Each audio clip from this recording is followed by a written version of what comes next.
হয়, যোৱা এপ্ৰিল মাহৰ 4 তাৰিখে আমি শিৱসাগৰত আহোমৰ প্ৰায় 10টা সংগঠন একত্ৰিত হৈ আহোম জনগোষ্ঠীৰ উত্তৰণৰ কাৰণে আমি কিছুমান সিদ্ধান্ত গ্ৰহণ কৰিছিলোঁ। আৰু সেই সভাখন হোৱাৰ পিছতে আমি দেখিছিলোঁ শিৱসাগৰ কিছু সাংবাদিকে গৌৰৱ গগৈ তাৰ পিছদিনাখন এখন সভা আছিলে, সেই সভাখন বৰ্জন কৰাৰ কথা বা গৌৰৱ গগৈ বৰ্জন কৰাৰ কথা কিছুমান সংবাদ মাধ্যমৰ যোগেদি প্ৰচাৰ হৈছিলে। আমি টাই আহোম যুৱ পৰিষদে স্পষ্ট কৰি দিওঁ যে আমি টাই আহোম যুৱ পৰিষদে সেই শিৱসাগৰত হোৱা কংগ্ৰেছৰ সভাখনত আমাক কোনো কংগ্ৰেছে নিমন্ত্ৰণ জনোৱা নাছিলে। আৰু আমি সেই সভাখনত কিন্তু এটা কথা আমি জানিছিলোঁ, শিৱসাগৰ জিলাৰ কংগ্ৰেছৰ সাংগঠনিক সম্পাদকে সেই সভাখনলৈ আহোমৰ কেইটামান সংগঠনক নিমন্ত্ৰণ জনোৱাৰ কাৰণে সেই সভাখনে বৰ্জন কৰিছিলে। কিন্তু গৌৰৱ গগৈক বৰ্জনৰ কথাটো উলিয়াই পানি আহোম জনগোষ্ঠীৰ মাজত গৌৰৱ গগৈক কিন্তু হলঠেকত পেলাবলৈ চেষ্টা কৰিছিলে। আৰু এটা কথা, আজি আমি টাই আহোম যুৱ পৰিষদে কেইটামান কথা স্পষ্ট আপোনালোকৰ মাধ্যমৰ যোগেদি অসমৰ ৰাইজক অৱগত কৰিব বিচাৰোঁ। আমি দেখিছোঁ গৌৰৱ গগৈ আৰু তপন গগৈ এই দুজন ব্যক্তিৰ কথা আমি কিছু কথা অৱগত কৰিব বিচাৰিছোঁ। গৌৰৱ গগৈয়ে সদনত তেওঁ এটা কথা স্পষ্ট কৰিছিলে, টাই আহোমকে ধৰি 6 জনগোষ্ঠী জনজাতিকৰণৰ প্ৰসংগটো উত্থাপন কৰিছিলে।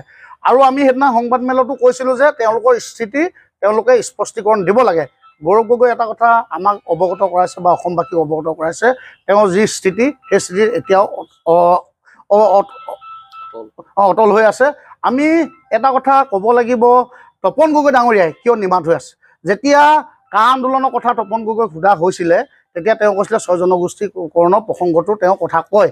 কিন্তু এতিয়া কথাটো হ'ল, তেওঁ 6 জনগোষ্ঠীৰ প্ৰসংগ যেতিয়া কা আন্দোলনৰ সময়ত কৈছিলে, তেওঁ কিন্তু দিল্লীত সদনত কিন্তু এই কথাটো কোনোদিনে উত্থাপন কৰা নেদেখিলোঁ। তেনে ক্ষেত্ৰত লুৰিণজ্যোতি গগৈয়েও 6 জনগোষ্ঠীৰ জনজাতিকৰণৰ প্ৰসংগটো কৈছে। যদি তেওঁ নিৰ্বাচনত জিকে, প্ৰথমতে গৈ তেওঁ সদনত 6 জনগোষ্ঠীৰ জনজাতিকৰণৰ কথাটো উত্থাপন কৰিব। আমি আহোম জনগোষ্ঠীৰ লগতে 6 জনগোষ্ঠীৰ লোকসকলক এটা আহ্বান জনাইছোঁ, আপোনালোকে এইবাৰ নিৰ্বাচনত বিবেক ভোট প্ৰদান কৰক, যাতে 6 জনগোষ্ঠীয়ে যাতে জনজাতিকৰণৰ ক্ষেত্ৰত এই যিসকল প্ৰতিনিধিয়ে বা নিৰ্বাচনত অংশগ্ৰহণ কৰিছে তেওঁলোকৰ পৰা যাতে আমি সৎসাহসেৰে দিল্লীত গৈ পানি সদনত টেবুল ঢকিয়াই পানি 6 জনগোষ্ঠীক জনজাতিকৰণৰ মৰ্যাদা প্ৰদান কৰা ব্যক্তিসকলকহে আমি ভোট দিবলৈ কাৰণে আপোনালোকৰ মাধ্যমৰ যোগেদি আহ্বান জনাইছোঁ। ইতিমধ্যে নিৰ্বাচন দিন একেবাৰে সমাগত। বিভিন্ন মাধ্যমৰ যোগেদি আমি দেখিবলৈ পাইছোঁ আহোম সংগঠনবিলাক বিভ্ৰান্তিত পৰা আমি দেখিবলৈ পাইছোঁ, যে মানে এটা বিভ্ৰান্তি সৃষ্টি কৰাৰ আমি দেখিবলৈ পাইছোঁ। আমাৰ আহোম সংগঠনবিলাকে সৌদিনা শিৱসাগৰত একত্ৰিতভাৱে এখন সভা অনুষ্ঠিত কৰিছিল। সভাখনৰ অন্তত বিষয়টো হৈছিল এটা বিষয় আলোচনা, কিন্তু বাহিৰত আহি এটা ৰহন সানি বেলেগ এটা প্ৰচাৰ হোৱা আমি ইতিমধ্যে দেখিবলৈ পালোঁ। তাৰ কথা ইতিমধ্যে আমাৰ টাইপাৰ সাধাৰণ সম্পাদক ৰুদ্ৰসাগৰ বুঢ়াগোহাঁই ডাঙৰীয়াই স্পষ্ট কৰি দিলে যে কি কাৰণে আমি কেনেদৰে মিটিংখনত বহিছিলোঁ বা আমাৰ স্থিতি কি কথাখিনি আপোনালোকে সকলোৱে জ্ঞাত।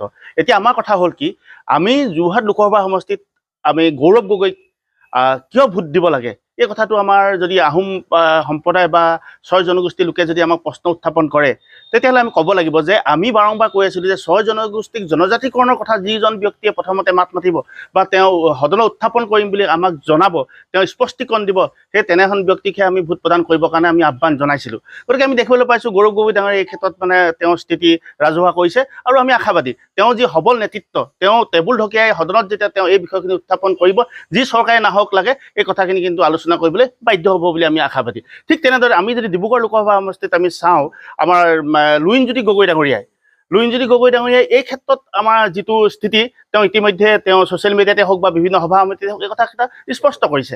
আৰু আমি সৰ্বানন্দ সোণোৱালৰ ক্ষেত্ৰত যদি চাওঁ, তেওঁ নীৰৱ ভূমিকা পালন কৰিছে। আৰু আমি আগতেও কৈছোঁ, সৰ্বানন্দ সোণোৱাল ডাঙৰীয়া অসমৰ মুখ্যমন্ত্ৰী হৈ গৈছে, অসমৰ মুখ্যমন্ত্ৰী হৈছে, কেবিনেট মন্ত্ৰী হৈ কেন্দ্ৰীয় মন্ত্ৰী হৈছে, সাংসদ MLA চব তেওঁ হ'ল, তেওঁৰ পৰা আৰু হ'বলগীয়া নাই। গতিকে এই সময়ত আমাৰ অহা 19 তাৰিখে কাক ভোট দিব, আহোমৰ জনসাধাৰণে কাক ভোট দিব বা 6 জনগোষ্ঠীৰ জনসাধাৰণে কাক ভোট দিব, এই সিদ্ধান্ত কিন্তু তেওঁলোকৰ লোৱাৰ সময় আহি পৰিছে। আমি আহ্বান জনাইছোঁ যে বিবেক ভোট পৰিধান কৰক আপোনালোকে, যাতে আমাৰ যি সমস্যা, আমাৰ যি 6 জনগোষ্ঠীৰ জনজাতিকৰণৰ যি সমস্যা, এই সমস্যা যাতে আমি সফল হওঁ, এই ক্ষেত্ৰত আপোনালোকে উপযুক্ত প্ৰাৰ্থীক ভোট প্ৰদান কৰিবৰ কাৰণে আমি টাই আহোম যুৱ পৰিষদৰ তৰফৰ পৰা পুনৰবাৰ ৰাজ্যলৈ আমি আহ্বান জনাইছোঁ।